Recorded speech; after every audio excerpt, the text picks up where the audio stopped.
But the machine I'm going to talk to you about is what I call the greatest machine that never was. It was a machine that was never built, and yet it will be built. It was a machine that was designed long before anyone thought about computers. If you know anything about the history of computers, you will know that in the 30s and the 40s, simple computers were created that started the computer revolution we have today.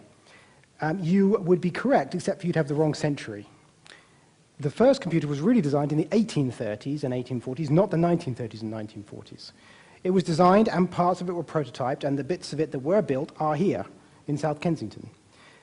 That machine was built by this guy, Czarlz Bábbage. Now, I have a great affinity for Czarlz Bábbage because his hair is always completely unkempt like this in every single picture. He was a very wealthy man and a sort of part of the aristocracy of Britain, and on a Saturday night in Marylebone, were you part of the intelligentsia at that period, you would have been invited round to his house for a soiree, and he invited everybody, kings, the Duke of Wellington, many, many famous people, and he would have shown you one of his mechanical machines. I really miss that era, you know, when you could go around for a soiree and see a mechanical computer get demonstrated to you. But Babbage himself was born at the end of the 18th century and was a fairly famous mathematician. He held the post that Newton held at Cambridge, and it was recently held by Stephen Hawking. He's less well known than either of them because he got this idea to make mechanical computing devices and never made any of them. The reason he never made any of them, he's a classic nerd. Every time he had a good idea, he'd think, that's brilliant, I'm going to start building that one, I'll spend a fortune on it, I've got a better idea, I'm going to work on this one, and I'm going to do this one. He did this until Sir Robert Peel, then Prime Minister, basically kicked him out of number 10 Downing Street. And kicking him out, in those days, that meant saying, I bid you good day, sir. The thing he designed was this monstrosity here, the analytical engine. Now, just to give you an idea of this is a view from above. Every one of these circles is a cog, a stack of cogs, and this thing is as big as a steam locomotive. So as I go through this talk, I want you to imagine this gigantic machine. We heard those wonderful sounds of what this thing would have sounded like. And I'm going to take you through the architecture of this machine, that's why it's computer architecture, and tell you about this machine, which is a computer. So let's talk about the memory. The memory is very like a memory of a computer today, except that it was all made out of metal, stacks and stacks of cogs, 30 cogs high. Imagine a thing this high of cogs, hundreds and hundreds of them. And they've got numbers on them. It's a decimal machine. Everything's done in decimal. He thought about using binary. The problem with using binary is the machine would have been so tall, it would have been ridiculous. As it is, it's enormous. So he's got memory. The memory is this bit over here. You can see it all like this. This monstrosity over here is the CPU, the chip, if you like. Of course, it's this big. Completely mechanical. This whole machine is mechanical. This is a picture of a prototype for part of the CPU, which is in the Science Museum. The CPU could do the 4 fundamental functions of arithmetic, so addition, multiplication, subtraction, division, which already is a bit of a feat in metal. But it could also do something that a computer does and a calculator doesn't. This machine could look at its own internal memory and make a decision. It could do the if-then for basic programmers. And that fundamentally made it into a computer. It could compute. It couldn't just calculate, it could do more. Now, if we look at this, and we stop for a minute, and we think about chips today, we can't look inside a silicon chip. It's just so tiny. Yet if you did, you would see something very, very similar to this. There's this incredible complexity in the CPU, and this incredible regularity in the memory. If you've ever seen an electron microscope picture, you'll see this. It all looks the same, and then there's a bit over here which is incredibly complicated. All this cogwheel mechanism here is doing what the computer does. But of course you need to program this thing, and of course Babbage used the technology of the day and a technology that would reappear in the 50s, 60s, and 70s, which is punch cards. This thing over here is one of 3 punch card readers in here, and this is a program in the Science Museum, just not far from here, created by Czarlz Bábbage, that is sitting there, you can go see it, waiting for the machine to be built. And there's not just one of these, there's many of them. He prepared programs anticipating this would happen. Now, the reason he used punch cards was that Jacquard in France had created the Jacquard loom, which was weaving these incredible patterns controlled by punch cards. So he was just repurposing the technology of the day. And like everything else he did, he's using the technology of his era. So 1830s, 1840s, 1850s, cogs, steam, mechanical devices. Ironically, Born the same year as Charles Babbage was Michael Faraday, who would completely revolutionize everything with the dynamo, transformers, all these sorts of things. Babbage, of course, wanted to use proven technology, so steam and things.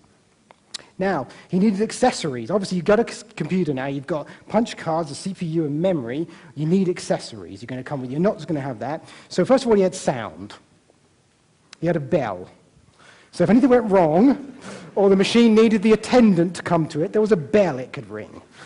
And there's actually an instruction on a punch card which says, ring the bell. So, imagine this ding, just stop for a moment and imagine all those noises, this thing, click, click, click, click, steam engine, ding, right? You also need a printer. Obviously, everyone needs a printer. This is actually a picture of the printing mechanism for another machine of his called the Difference Engine No. 2, which he never built, but which the Science Museum did build in the 80s and 90s. It's a completely mechanical, again, a printer. It prints just numbers because he was obsessed with numbers. But it does print onto paper, and it even does word wrapping. So if you get to the end of the line, it goes around like that. You also need graphics, right? I mean, if you're going to do anything with graphics. So he said, well, I need a plotter. I've got a big piece of paper and an ink pen, and I'll make it plot. So he designed a plotter as well. And, at that point, I think he got pretty good machine. Along comes this woman, Ada Lovelace. Now, imagine these soirees, all these great and good comes along. This lady is the daughter of mad, bad, and dangerous to know Lord Byron. And her mother, being a bit worried that she might have inherited some of Lord Byron's madness and badness, thought, I know the solution. Mathematics is the solution. We'll teach her mathematics. That'll calm her down. Because, of course,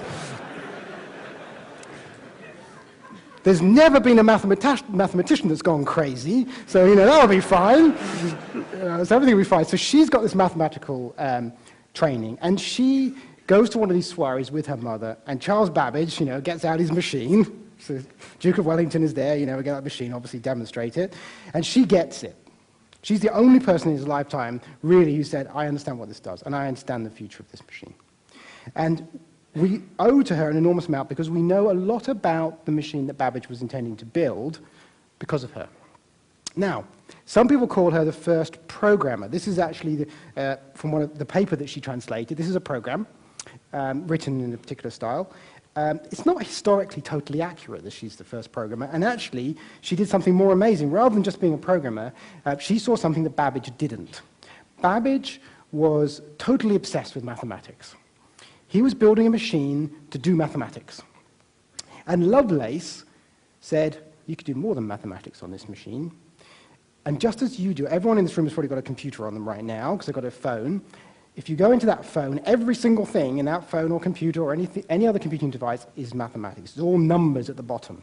Whether it's video or text or music or voice, it's all numbers. It's all underlying it, mathematical functions happening. And Lovelace said, just because you're doing mathematical functions and symbols doesn't mean these things can't represent other things in the real world, such as music.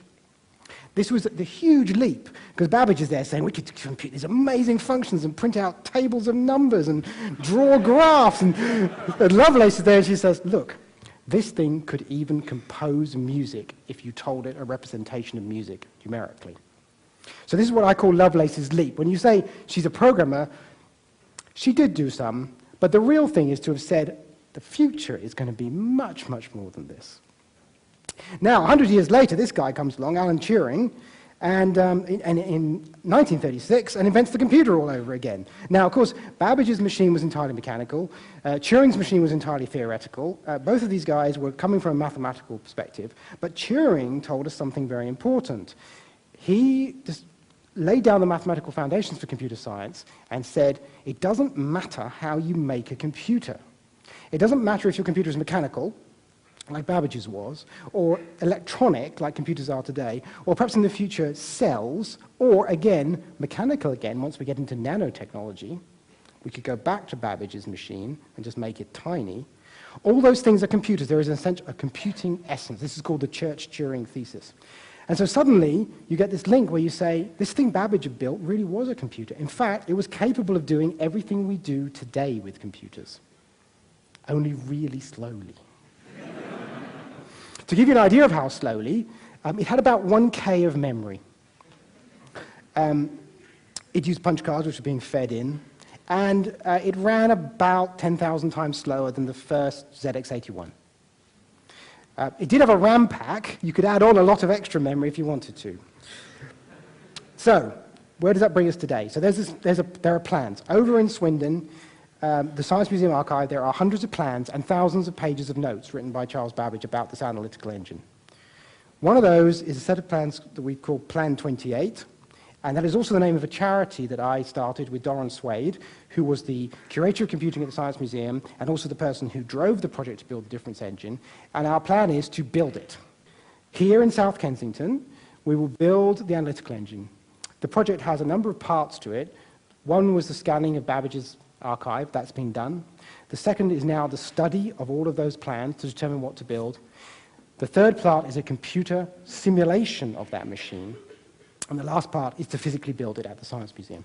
When it's built, you'll finally be able to understand how a computer works, because rather than having a tiny chip in front of you, you've got to look at this humongous thing and say, I see the memory operating, I see the CPU operating, I hear it operating, I probably smell it operating. But in between that, we're going to do a simulation. Babbage himself wrote that he said, as soon as the analytical engine exists, it will surely guide the future course of science. Of course, he never built it, because he was always fiddling with new plans. But when it did get built, of course, in the 1940s, everything changed. And I'll just give you a little taste of what it looks like in motion with a video which shows just one part of the CPU mechanism working. So this is just 3 sets of cogs, and it's going to add. This is the adding mechanism in action. So you imagine this gigantic machine. So give me 5 years. Before the 2030s happen, we'll have it. Thank you very much.